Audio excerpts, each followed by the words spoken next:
Halo semuanya, selamat datang di channel Ricostar.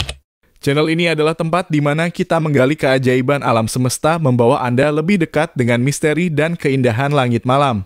Jika Anda baru bergabung dengan kami, jangan lupa untuk klik subscribe dan aktifkan lonceng notifikasi agar tidak ketinggalan petualangan luar angkasa kami yang menarik. Hari ini kita akan memulai sebuah ekspedisi yang luar biasa menuju Mars, planet yang telah lama memikat hati manusia dengan warna merahnya yang ikonik dan misteri yang tersembunyi di permukaannya.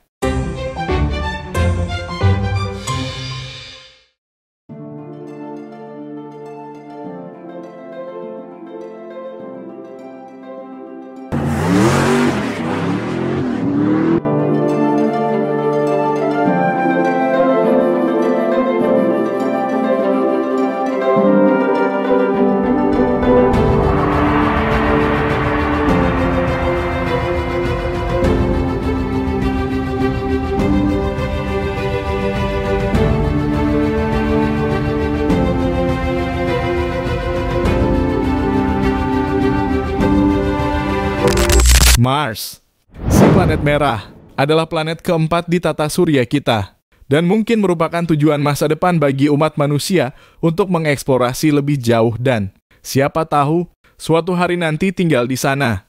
Bersiaplah untuk memulai perjalanan ini bersama saya. Kita akan mengungkap sejarah eksplorasi Mars, melihat ke dalam geografinya yang ekstrim, mendiskusikan misi-misi penting yang telah membawa kita lebih dekat daripada sebelumnya, dan menjelajahi potensi masa depan yang mungkin kita miliki di planet ini. Siapkan diri Anda untuk melihat Mars seperti yang belum pernah Anda lihat sebelumnya. Mars yang sering disebut sebagai planet merah memikat kita dengan warnanya yang khas dan misteri yang tak terhitung jumlahnya. Di bagian ini kita akan menyelami aspek-aspek dasar Mars mulai dari karakteristik fisiknya hingga atmosfer yang unik. Mari kita mulai dengan atmosfer Mars yang sangat berbeda dari Bumi. Atmosfer tipis Mars yang terutama terdiri dari karbon dioksida dengan sedikit nitrogen dan argon menciptakan kondisi permukaan yang ekstrim termasuk badai debu yang dapat meluas ke seluruh planet. Selanjutnya kita akan membahas tentang topografi Mars. Permukaannya yang kaya akan besi memberikan Mars warna merah yang khas tersebut. Tidak seperti Bumi, Mars memiliki suhu yang sangat fluktuatif yang bisa sangat dingin hingga mencapai minus 125 derajat Celcius di kutub saat musim dingin. Namun di khatulistiwa, suhu bisa mencapai sangat 20 derajat Celcius di siang hari. Mars juga memiliki dua bulan kecil Phobos dan Deimos yang dipercaya oleh para ilmuwan sebagai asteroid yang tertangkap oleh gravitasi Mars. Kita akan menyelidiki lebih dalam tentang bagaimana dua bulan ini mempengaruhi Mars dan apa artinya bagi penelitian planet ini. Kita juga akan melihat lebih dekat pada gravitasi Mars yang hanya sekitar 38% dari gravitasi Bumi, mempengaruhi segala sesuatu dari gerakan debu hingga bagaimana astronot kelak bisa berjalan di permukaannya. Selamat datang di permukaan Mars, tempat lanskap yang dramatis dan ekstrem mengungkap keindahan serta keganasan sebuah planet yang masih sangat muda secara geologis. Lanskap Mars dipenuhi oleh berbagai struktur geologi yang menakjubkan, yang memberikan kita petunjuk penting tentang sejarah dan evolusi planet ini. Pertama, kita akan menjelajahi Olympus Mons, gunung berapi perisai yang menjulang tinggi. Dengan ketinggian yang mencapai sekitar 22 km dan dasar yang lebih luas dari negara bagian New Mexico. Olympus Mons adalah gunung berapi terbesar tidak hanya di Mars, tetapi di seluruh tata surya kita. Keunikan Olympus Mons tidak hanya terletak pada ukurannya yang besar, tetapi juga pada lereng-lerengnya yang landai yang memungkinkan material vulkanik menyebar jauh melalui aliran lava yang panjang dan luas. Selanjutnya, kita akan mengunjungi Valles Marineris, sistem lembah raksasa yang membentang lebih dari 4.000 km dan mencapai kedalaman hingga 7 km. Untuk memberikan perspektif, lembah ini hampir 10 kali lebih panjang dan 5 kali lebih dalam dari Grand Canyon di Bumi. Valles Marineris diperkirakan terbentuk dari serangkaian proses geologi, termasuk retakan tektonik dan erosi yang diakibatkan oleh aliran air di masa lalu, menunjukkan potensi keberadaan air di Mars yang telah lama menguap. Kita juga tidak bisa mengabaikan kutub utara dan selatan Mars yang masing-masing ditutupi oleh lapisan es dan debu. Kutub-kutub ini sangat penting karena menyimpan kunci untuk memahami siklus air dan iklim Mars. Selama musim dingin Mars, suhu di kutub bisa turun sangat drastis dan penutup es ini tumbuh dan menyusut dengan perubahan musim, memberikan wawasan tentang perubahan iklim di planet ini. Sejak era eksplorasi luar angkasa dimulai, Mars telah menjadi sasaran utama bagi para ilmuwan dan insinyur dari seluruh dunia. Kita telah mengirim berbagai misi ke Mars, mulai dari satelit pengorbit hingga rover penjelajah, dan setiap misi membawa kita satu langkah lebih dekat untuk memahami planet merah secara mendalam. Kita mulai dengan misi-misi awal, seperti Mariner 4 yang pada tahun 1965 memberikan kita gambaran pertama tentang permukaan Mars melalui flyby.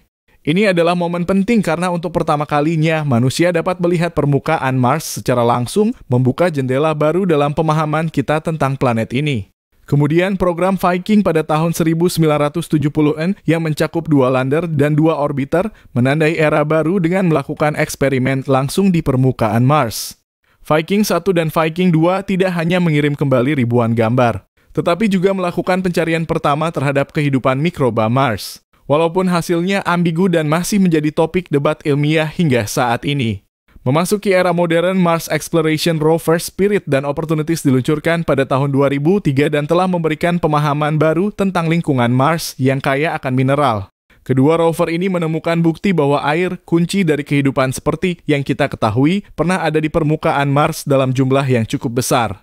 Paling baru misi Curiosity dan Perseverance yang diluncurkan oleh NASA telah mengambil langkah-langkah raksasa dalam mengeksplorasi komposisi geologis Mars dan kondisi iklimnya.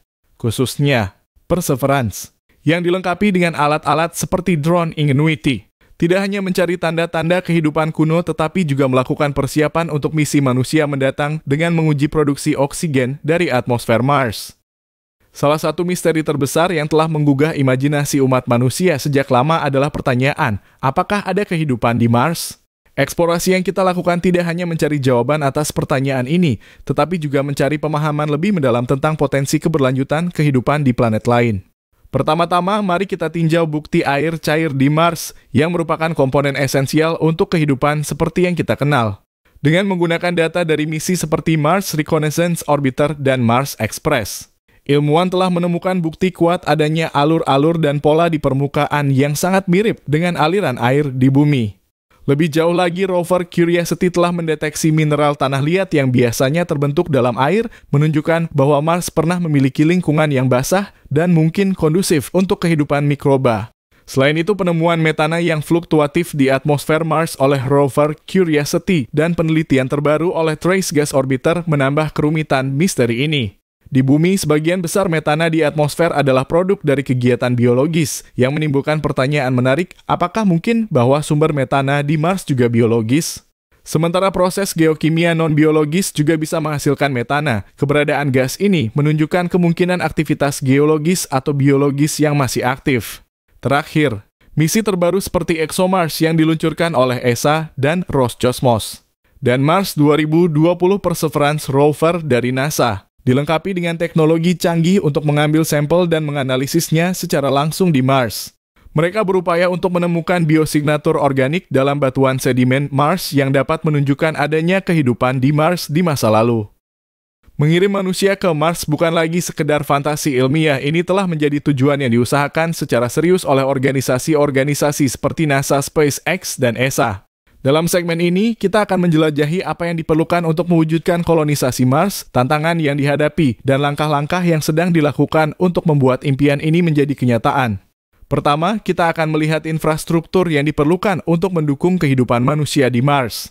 Hal ini mencakup pembangunan habitat yang dapat melindungi dari radiasi Mars yang intens dan menyediakan atmosfer yang bisa dihirup. Para peneliti dan insinyur sedang mengembangkan teknologi yang memungkinkan kita membangun habitat ini menggunakan bahan yang tersedia di Mars, seperti regolit atau tanah Mars. Selanjutnya, kita akan mengeksplorasi tantangan menciptakan sumber daya kehidupan mandiri, termasuk air, makanan, dan energi. Proyek-proyek seperti HISAS di Hawaii, di mana para ilmuwan hidup dalam simulasi habitat Mars, membantu kita memahami bagaimana kita bisa menggunakan sumber daya secara efisien di lingkungan yang terisolasi. Kita juga akan membahas aspek transportasi ke dan dari Mars. Misalnya, rancangan SpaceX untuk roket Starship yang bertujuan untuk membawa manusia ke Mars dalam jumlah yang besar. Kesulitan dalam perjalanan luar angkasa jarak jauh, termasuk durasi perjalanan yang dapat mencapai hingga 9 bulan dan efek dari gravitasi rendah pada tubuh manusia adalah beberapa isu yang sedang ditangani.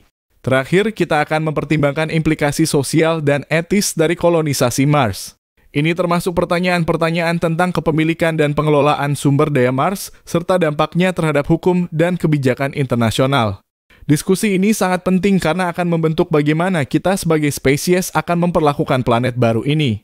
Mars tidak hanya menarik perhatian ilmuwan dan penjelajah, tetapi juga telah menjadi sumber inspirasi yang kaya dalam budaya pop dan imajinasi selama bertahun-tahun. Dalam segmen ini, kita akan melihat bagaimana Mars telah diperankan dalam berbagai media, dari literatur klasik hingga film blockbuster modern. Kisah-kisah awal tentang Mars seringkali menggambarkan planet ini sebagai tempat dengan peradaban alien yang maju, seperti dalam novel War of the Worlds karya H.G. Wells yang menggambarkan invasi Mars ke bumi. Kemudian Edgar Rice Burroughs dengan seri Barsoom-nya membawa kita ke dunia fiksi yang penuh dengan petualangan dan pahlawan di Mars, mengilhami banyak karya fiksi ilmiah lainnya. Dalam era modern, film dan acara TV seperti The Martian yang berdasarkan novel dengan nama yang sama oleh Andy Weir menggambarkan Mars dengan nuansa yang lebih realistis dan ilmiah.